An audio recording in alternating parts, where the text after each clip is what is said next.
Hello and welcome to another video. In this video we're going to be doing the score of a string, and in this one you have a string s, and the score of a string is defined as the sum of the absolute differences between the ASCII values of adjacent characters return the score. So this one's pretty easy.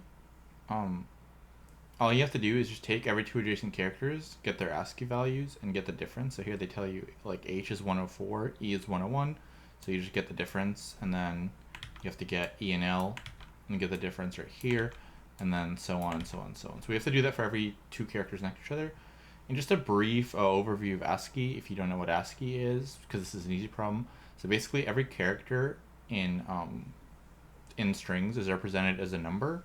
So if you can Google ASCII table, but essentially you can see, like, for example, the character A is represented as 97, and so on and so on and so on. So there is a character, but it's represented as a number, and you can get that number depending on the language you have in a bunch of different ways. So you can look that up, how to convert from ASCII to number.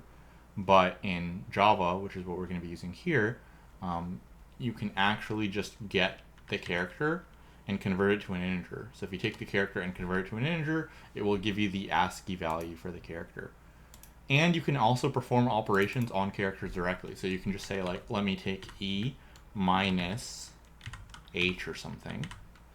Let me do this. And this is allowed in Java. And this isn't always allowed in languages. And what this will do is it'll get the ASCII value for E and then subtract the ASCII value for H. And the result will still be a character that's the ASCII value of the difference. So for example, if I do O minus A, let's say, so O is 111, 97, or A is 97, so I will get 14, but I'm not going to get this as a number, I'm going to get this as an ASCII character. So then the ASCII character that's represented by 14 would be something over here. So it's some symbol, SO or whatever it is.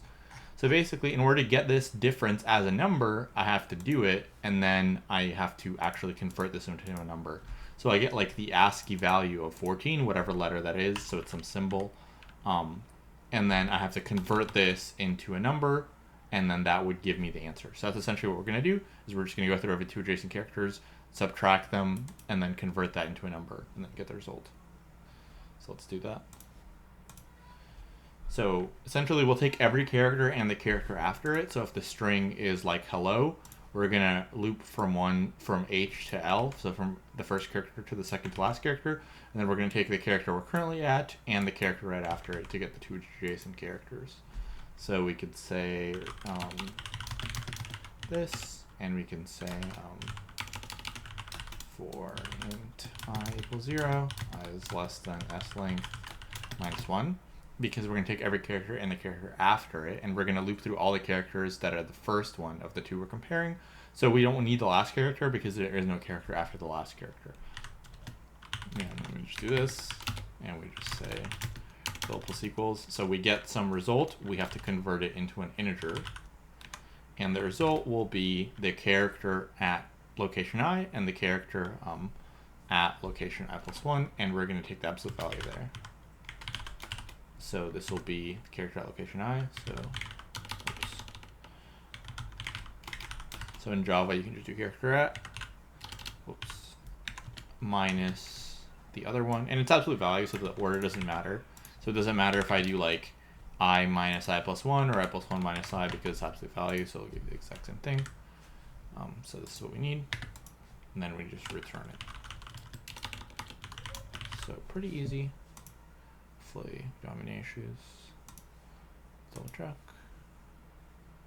Okay. And so this is O of n runtime, where n is the length of the string, and O of 1 space, because we don't have any other variables, we just have the total counter for the ASCII.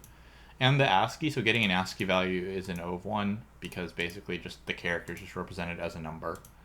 And then, I mean, I can think of like a really easy implementation under the hood. Like, imagine if you wanted to implement this ASCII table, you can just make like a dictionary of all of these numbers, and then they map to like different like letters, and then you can just like say, okay, if I want to go from the number to the letter, I'll just take the number, put it into the dictionary, and then get the value. And then if you want to go from the value to the key, just go the other way. So maybe make like a bi-directional dictionary or something like that, which would be pretty easy to do.